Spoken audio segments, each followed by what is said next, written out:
Happy Wednesday, my brothers and my sisters. Thank you for joining us again for another Wednesday Bible study here with us at Six Mount Zion Baptist Church. We're appreciative that you have committed to joining us for this very important lesson as we shift our focus on this last Wednesday of the month, as we have just completed our previous Bible study series, Chasing the Lion.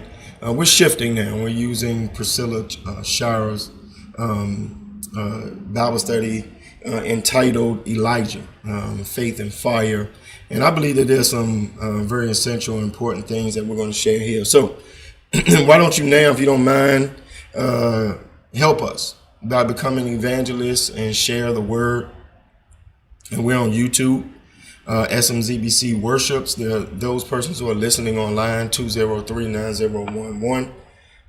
We're on Facebook and Twitter. And so I don't know what Facebook is doing with watch parties, but if you can get a watch party started, fine. If not, you can just share it and just reshare the video, and people will be able to view it that way. If you're on Twitter, if you click the link, it'll take you to Periscope. If you're just going to watch on Twitter, then just retweet that.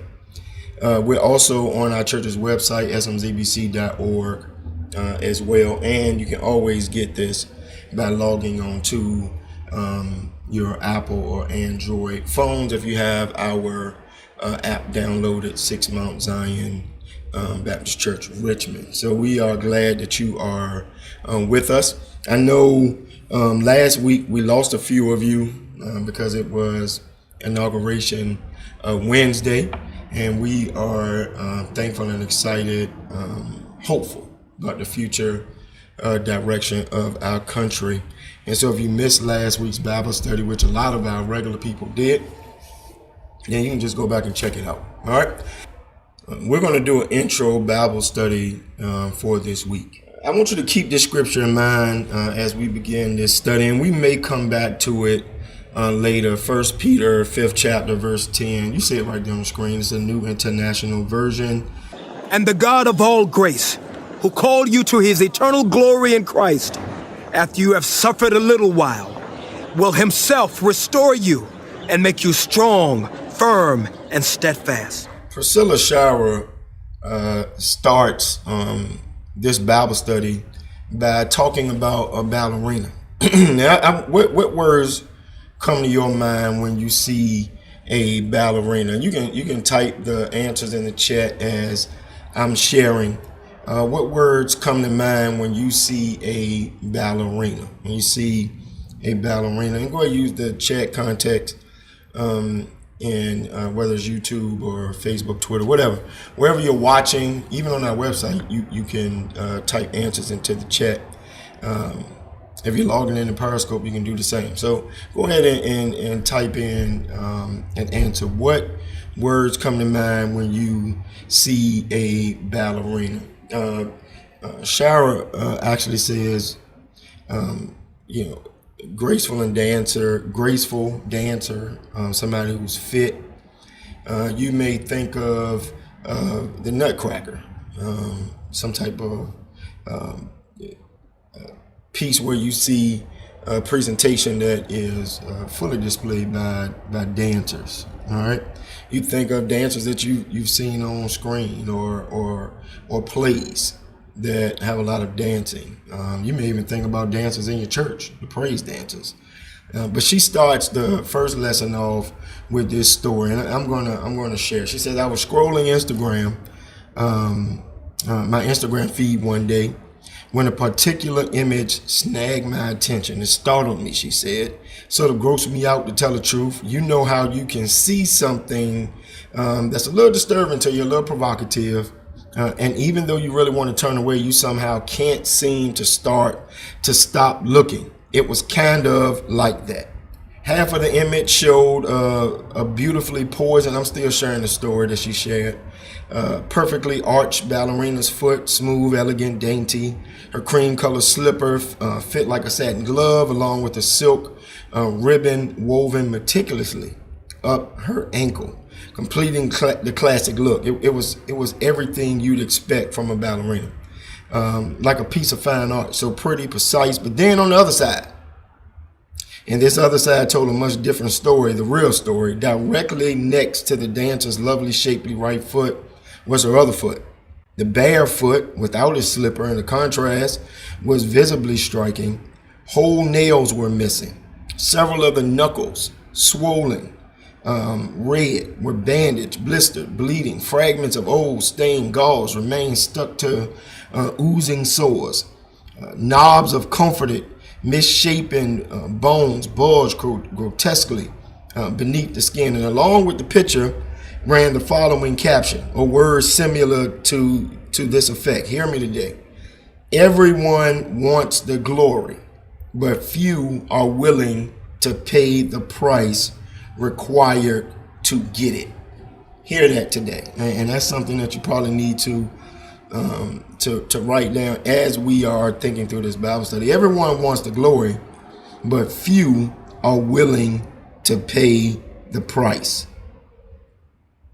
The price that is required to get it. Now, the truth is we live in a world now where we just want the end result.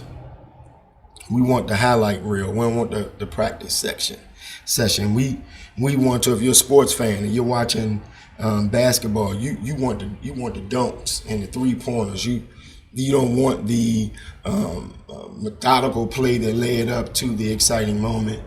Whatever it is, you want to get to the end, and you don't want to hear about the work that is put in. You don't want to hear about the practice session. You don't want to hear about the years of hard work. We don't want to hear about the consistent pattern of sacrifice, not the going over and over and over, the repeated steps for a moment. You don't want to hear about all of that. You don't want to hear about the stretching or the soreness or what Priscilla Shower says. You don't want to hear about the cold, sleepy mornings and everything that it takes to get there. Many of us only want to see the ballerina, and we don't want to think about what she has done and what she had to go through to get to the performance. And you begin to think about that in your own life and how that applies. Everyone wants the glory, but few are willing to pay the price required to get it. Everybody likes being a Monday morning quarterback. Everybody likes being a critic. Everybody likes talking about what they would do if they were in that moment. But the truth is, a lot of the reasons people are where they are, they're there because of all of the other moments that leads them up to that moment. They're there because of the practice sessions. They're there because of the repeated effort day after day, moment after moment. They're there because of the rehearsals. And, every time you see, even as you see our worship, you don't know how many times, whether it's the choir running over a song, thinking it through, singing through the parts, the dancers, the same thing. How many video takes does it take to get one of those dance moves in a synchronized session? How much time goes into reading scripture for those who are teaching church school? How much time goes through you on your job getting to the final piece that people are looking at? Many of us want to see the final product, but we don't want to see what it takes to get to the end. Priscilla Shower said something that I've been saying for years now here at 6 Mount Zion. And I quote her, "Truth be told, when we scroll through our social media feeds, we only want to see the ballerina slipper. It's prettier. It's more palatable. The worn parts, the beat up parts, the dousing of the wildfire of our romantic imaginations. Reality is too much for us to deal with." And when you begin, this is what we portray. And this is why I love folk who are real in the moment. And they don't mind you seeing their transparent being, their authenticity. That's why I get turned off by social media. I really have started to kind of fade off of Facebook for that very reason. Because everybody's life is perfect. when you're reading at it. Nobody's talking about the struggle. Every married couple is living a blissful life. Every person is talking about how great they are as a parent, how great their parents are. There are no struggles. Very rarely do you hear people talk about what they really go through on a day-to-day basis. And when you begin to look at that, you will think that that's the way life is, that you don't struggle. There are no ups. I mean, there are no downs with the ups. There are no cloudy days with the sunny days. You constantly chasing what somebody else got, because what somebody else got, they're not being authentic and transparent about. They're not talking about their bloody knuckles. They're not talking about the foot that's not wrapped up in the cute little ballerina. Yeah, you see the end result, but you don't see the struggle. Again, everyone wants the glory, but are you really willing to pay the price required to get it?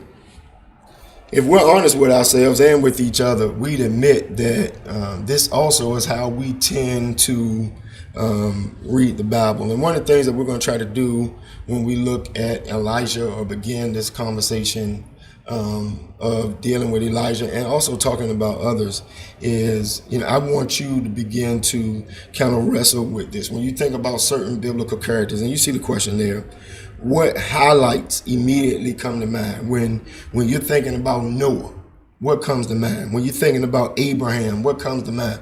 When you're thinking about Moses or Samuel or Esther, even when you're thinking about Jesus, what comes to mind? Are you thinking about some of the struggles? Are you thinking about Noah's drunken exploits? Are you thinking about, before you go to Abraham as the father of the faith, are you also thinking about how Abel was ready to sell out Sarah? Are you thinking about the many ups and downs of Moses, that the fact that Moses didn't even get to the promised land because of his lack of faith? Are you thinking about these things when it comes to Samuel and Esther? We studied Esther here at the church. And yes, if I perish, I perish. That's one of the greatest biblical quotes of all time. But there were other things that led up to this story. Even with Jesus, as much as we talk about Jesus, a lot of Jesus's life was gritty and grimy. And it was against what we perceive and believe are parts of the Christian journey. Now, those are just people that we read about in the Bible. Think about people that you know, people that you are in relationship. Think about your own story. The stuff that people know about you and the stuff that people don't. And what parts of their story do you and don't you know? I mentioned last week, as we studied Dr. Martin Luther King, always during this federal holiday, and I had to speak. And one of the things I shared was that the last 2 years of Dr. King's life, he was one of the most, he was a very unpopular person. All right, now when you tell his story in retrospect, you always hearing what? I have a dream. And you hear the speech, I've been to the mountaintop. But you don't know about the failures of St. Augustine. You don't know about the failure of Albany. You don't know about the shifts in Chicago with trying to look at housing conditions, and even a fight in Memphis a couple of days before he died, how intruders took over a march. These are things that you don't know, but it's easy to take those things out because we just want to see the end result. Shaya says in her book that when she looked at Elijah's story, and this is what motivated and pushed her to wanting to study it. She said, I distinctly remember when I came to Elijah's narrative in 1 Kings, how I felt completely consumed by the startling boldness of his faith, especially the one big highlight that stands out from his story in Mount Carmel. So we're going to look at the scripture. We're going to start it on the next frame here in 1 Kings. And I'm going to let some of it roll. I might come in and interject at a portion of it. But it's an exciting story. So, it's 15, 20 verses of it. And I want you to stay tuned in. Don't tune out. As you're listening to this text, think about the elements from this holy encounter that demonstrates the prophet's faith courage, commitment, and prayer. Think about that. Now summon the people from all over Israel to meet me on Mount Carmel, and bring the 450 prophets of Baal and the 400 prophets of Asherah who eat at Jezebel's table. So Ahab sent word throughout all Israel and assembled the prophets on Mount Carmel. Elijah went before the people and said, How long will you waver between two opinions? If the Lord is God, follow him. But if Baal is God, follow him. But the people said nothing. Then Elijah said to them, I am the only one of the Lord's prophets left, but Baal has 450 prophets.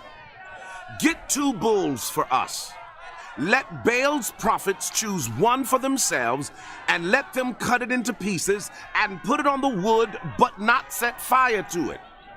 I will prepare the other bull and put it on the wood, but not set fire to it.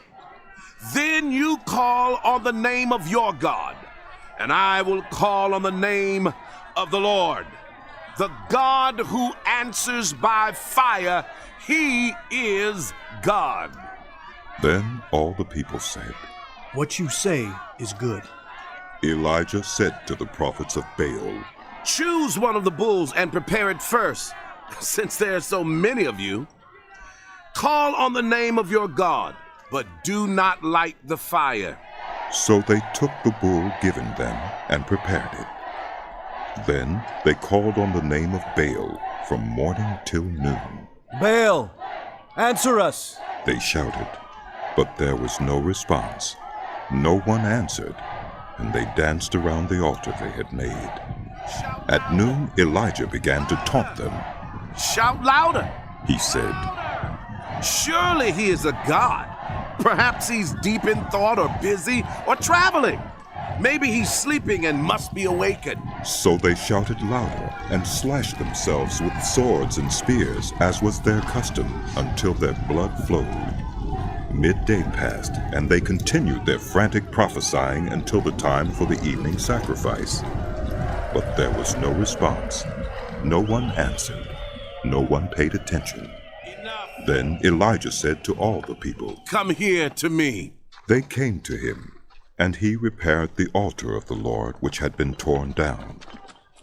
Elijah took 12 stones, one for each of the tribes descended from Jacob, to whom the word of the Lord had come, saying, Your name shall be Israel. With the stones he built an altar in the name of the Lord, and he dug a trench around it large enough to hold 2 seahs of seed. He arranged the wood, cut the bull into pieces, and laid it on the wood. Then he said to them, Fill 4 large jars with water and pour it on the offering and on the wood. Do it again. He said, and they did it again. Do it a 3rd time. He ordered, and they did it the 3rd time. The water ran down around the altar and even filled the trench. At the time of sacrifice, the prophet Elijah stepped forward and prayed, Lord, the God of Abraham, Isaac, and Israel, let it be known today that you are God in Israel, and that I am your servant, and have done all these things at your command. Answer me, Lord.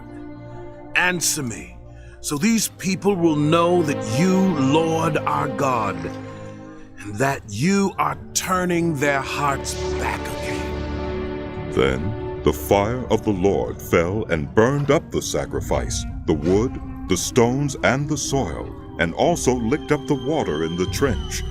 When all the people saw this, they fell prostrate and cried, The Lord, he is God. The Lord, he is God. All right. So yeah, I told you it was a pretty exciting piece of scripture. And Elijah, the prophet, I believe as we study him, you're going to be more and more excited about who Elijah was. But imagine if Elijah was our guest teacher for Bible study. And based upon what you just heard from that one particular story. We got many more that we're going to look at, but that one particular story. What are 3 questions you like to ask Elijah about his memories from that day? If Elijah, and you can go ahead hit us up in the chat if you want to. Now, I know some of you have gotten used to just listening and not responding in the chat, so and try to break yourself out of that habit now and go ahead and re-engage us again in conversation. What are some questions that you would like to ask Elijah, about that day? Now, the author, Priscilla Shower, says, I try to picture how Elijah might interact with me. While I be zeroed in on the spectacular moments of the day, and there were some spectacular moments, from pouring water repeatedly on the altar, building the trench, the water encompassing the fire, encompassing the water in the trenches. Also, Elijah was a comedian, pretty much antagonizing the people that they needed to shout harder, or that God may have been on vacation, on break, couldn't hear them, etc. She says, I be zeroed in. While I be zeroed in spectacular moments, I wonder if he intentionally point to other things that are more simple, more foundational. Hear what I'm saying? Even difficult things that made up the underbelly of his journey with God. What she's saying is, I wonder if he'd accentuate these quieter happenings from early in his life. In passages preceding 1 Kings, the 18th chapter, verses that are filled with refining and pruning. She goes on to say that these encounters leading up to Mount Carmel were precisely where the Holy Spirit seemed to shine a spotlight for her as she was reading. They captured her. They tell us that Elijah didn't just show up out of thin air knowing exactly what to do and exactly how to do it. And I hope that you're hearing where this partners with what we were saying. A lot of people want to get to the end, but they don't want to do the work that takes us back from the end to the beginning. She says they tell us Elijah didn't just show up out of thin air, knowing exactly what to do and exactly how to do it. All that faith and courage, all that boldness and confidence and prayer, all that fire, hear me, did not just happen. All right. Each of these impressive strengths we see in him had been fortified. This is the author saying, by what she perceived to be earlier struggles, during earlier challenges, during earlier forays into trust and obedience. This moment of biblical proportion atop Mount Carmel followed a much less public process. And I want you to think about your life and how these moments, and as I read and prepared, or tried to prepare at least for this introduction conversation, I began to ask myself some of these things. And sometimes you got to reflect back on it. And you got to think back on those moments, not just in the lives of other people, but even focus on that, how the small things that you never hear about. The story, the part of the stories that you don't hear. Just last week, you're looking at Joe Biden, you're looking at Kamala Harris, and even last week as I was looking at ABC News in the morning, how all of these women across the country and young girls were excited, and it was this swearing in moment that culminated everything. But the truth is, there are a lot of people who don't know the story of this district attorney in California, don't know the battles, don't know the struggles of growing up in a diverse family, in a community that was not always accepted. They don't know how Kamala Harris, Vice President Kamala Harris became Vice President. Same thing with Joe Biden. Unless you've really been paying attention, many folk don't know this is like Joe Biden's 3rd time running for president. They don't really, they don't know the struggles that not just with Beau Biden dying, but his infant daughter and his wife dying in a car crash, and many other struggles. They don't know his involvement in the Anita Hill and Clarence Thomas story, and even how the mistakes of Senator Batten showed up and helped build him for the future.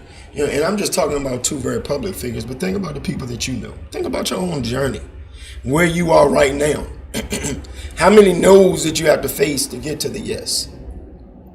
How many ups did you have to, how many downs did you have to hit before you got to the up? How much time did it really take? How much schooling? How much time on your job? How many relationships before you got to the right one? And this is what I believe the author is wanting us to wrestle with. Most of us want what Elijah had and to be who Elijah was. But we've got to ask ourselves, are we willing to do what Elijah did to get what Elijah got? Most of us want the faith. Most of us want the courage. Most of us want the boldness. Most of us want a prayer life that pushes back the darkness. Most of us want to be that character that possesses an unflinching backbone. Most of us want a conviction, a holy conviction that doesn't bow to popular opinion. We want to be who Elijah was. A brother that was brimming over with the fullness of God's spirit and power, brave enough to speak truth to authority with love and grace, singularly focused, inspiring others' allegiance to the one true God, people who leave behind a lasting impact on future generations. You want to be that type of Elijah figure. But right here, y'all, is where the battle is to be waged. On the thin edge that exists, hear me, between our eager participation about the next level where God is calling us and the prickling fear we sometimes feel about what it will cost us to get there. That's when many of us find ourselves teetering on that edge. And I feel like since we've been in COVID, most of what we've been sharing ought to have been challenging that type of thought. We just really went through a Bible study that focused on seven survival skills. Things that really made you think about your faith. Really, that things that really made you think about your trust in a God that sometimes you can't see. Sometimes God will have you doing foolish things, looking foolish. But all of that will cause you to look at how you get there. And sometimes it's going to take some work.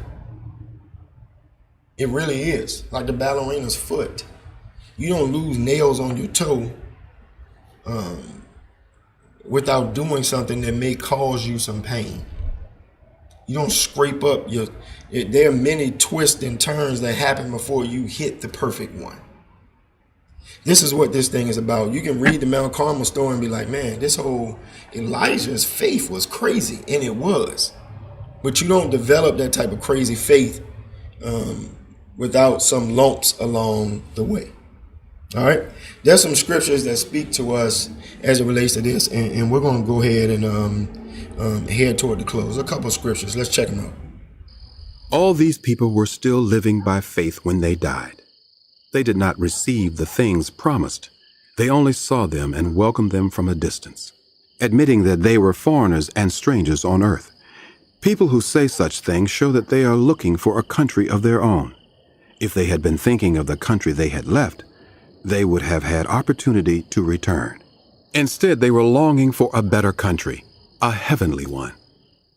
Therefore, God is not ashamed to be called their God, for he has prepared a city for them. So what does this text say is the potential cost of your building faith? And we know Hebrews 11. It is the hall of faith, as some call it, the wall of faith, as some call it. Shara says this, in Hebrews 11, she sees faith heroes who didn't make comfort their primary life ambition. So she asked the question, how might this refocusing away from comfort and toward calling be a part of your process? Faith, again, is going to require you to be uncomfortable. It's going to require you to be in a place where ease is not the focal point. It's not. You look at the stories of all these faith warriors, faith heroes that we read in the 11th chapter, man, they really had to step out on faith. They really had to trust and believe that the end result, even if they did not see it happening, was going to be to the glory of God, and they were just a conduit or a part of the process. All right. So if that's you and you're trying to be a faith warrior, comfort can't be your primary life ambition. All right. Let's check out another one. And so it was with me, brothers and sisters. When I came to you, I did not come with eloquence or human wisdom as I proclaimed to you the testimony about God. For I resolved to know nothing while I was with you, except Jesus Christ and Him crucified. I came to you in weakness with great fear and trembling. My message and my preaching were not with wise and persuasive words, but with a demonstration of the Spirit's power, so that your faith might not rest on human wisdom, but on God's power. So what does this text say is the potential cost of your building character? It's the same thing in 1 Corinthians, the 2nd chapter, right here. We see a man who was unmotivated by acceptance, all right, by cultural acceptance. He was indifferent to the approval of his peers, all right. He was uninterested in impressing other folk with his own ability. Listen, unmotivated by acceptance, indifferent to approval, uninterested in impressing.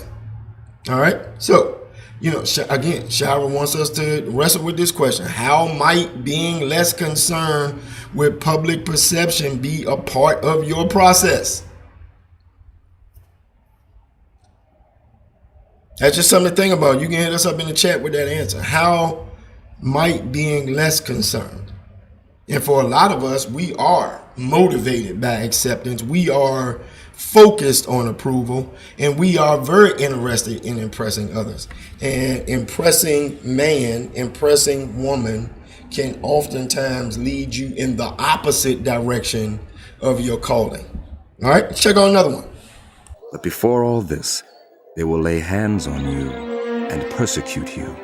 They will deliver you to synagogues and prisons, and you will be brought before kings and governors, and all on account of my name. And so you will bear testimony to me. But make up your mind not to worry beforehand how you will defend yourselves. For I will give you words and wisdom that none of your adversaries will be able to resist or contradict. You will be betrayed even by parents, brothers, sisters, relatives, and friends, and they will put some of you to death. Everyone will hate you because of me. But not a hair of your head will perish. Stand firm, and you will win life. All right, let's keep rolling. How might learning to endure opposition be part of your process? Luke 21, another great scriptural example, makes it clear. It's disciples, Jesus's disciples, are being challenged not to avoid persecution, but be prepared to face it. All right. A part of getting to where God wants you to get to will require. Sometimes it's going to require persecution, and you can't be running from it. You can't be scared of it. All right. Don't try to avoid it. Be prepared to face it. And then out of it, you become testimonies. You'll have a testament of God's glory in the middle of it. All right, one more. Let's look at Matthew. And when you pray, do not be like the hypocrites, for they love to pray standing in the synagogues and on the street corners to be seen by others. Truly, I tell you, they have received their reward in full. But when you pray, go into your room, close the door, and pray to your Father who is unseen. Then your Father who sees what is done in secret will reward you.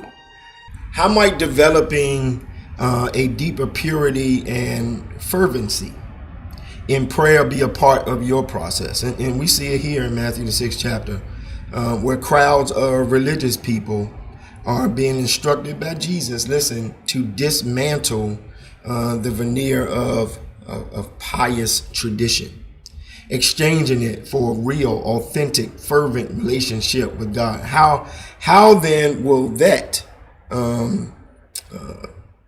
that focus in our focusing in our conversation with God and help us. Many times we spend a lot of time in tradition instead of being real, authentic, and focused, fervent in our relationship with God. The process of working toward these goals will not be easy, but at the end of the day, it will be worth it. Hear me today. The process of working toward these goals will not be easy, but I believe it will be all worth it. I'm excited about this study of this character, Elijah, in the Bible. All right. And I want you to know that this process is helped by a pattern that Priscilla Shara actually says is detected in men and women of God whom she most admires, people who live in passionate relationship with God, people who stand strong in the midst of adversity, people who experience God in a real and loving way, and people whose prayers pulsate, she says, with power. People who hear God's voice and people who see God's activity. These are the people who are unapologetic about their faith. And so I want to wrap up with this. It might require you to spend some time in the dark room of development. If you're trying to get to this place, the people like Elijah have committed themselves to the things that God's people do in order to receive what only God can give. It will take patience. It will take practice. It will take waiting. It will take endurance. Hear me. It's going to take time. These people have bumps and bruises, scars and injuries to show for it. But only those willing to investigate more deeply will get a chance to see and learn from the processes they've endured. And that's the question. Now, is that you? I want to be like that. And so that's what we're going to do with Elijah over the next couple of weeks. Listen, people of faith show us in their lives that it's going to take you dedicating time. It's going to take you devoting time, talent, and treasures. It's going to take you sacrificing your own selfish desires and ambitions. Hear me. You might need to take a screenshot of this and check yourself. It's going to take you breaking off some unhealthy relationships, upholding your daily spiritual disciplines, and I hoped that that your time in prayer and fasting, as you wrap up prayer and fasting this week, I pray that your praying and fasting will have helped shape some of your daily spiritual disciplines. You don't have to stop right there. You can keep on praying. You can keep on fasting. You've got to dare to risk bold allegiance. You've got to resist a lifestyle of legalistic, condemning perfectionism. You got to receive God's grace each day. And Uber Conference, I'm reading this for the sake of those of you who are listening and not being able to see.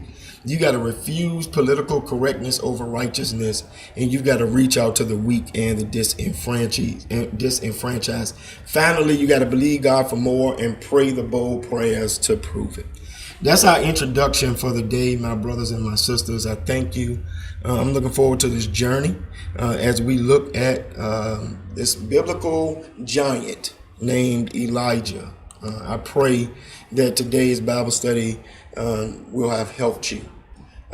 Tomorrow, you are welcome to join us on prayer, 804-203-9011 at 7 a.m. Friday, if you know anyone that is in need of some groceries, meat, possibly vegetables and fruits, something to drink, etc. Meet us here at the church at 12:30. We start serving at 12:45. And we're here for worship on Sunday. We're looking forward to a mighty word and a mighty ministry of music. Thank you, my brothers and my sisters, for being with us. Mount family members, the Zoom number is there. I missed most of you last week. I wasn't even here for midday last week because I was at a funeral. and then there was a couple of folk that got on in the evening. But we're back. We're back. So jump on Zoom with us, Uber Conference. Hang on, and we're going to talk. All right. I love you guys. If you're not a member, then join us next Wednesday at the same time in the same place.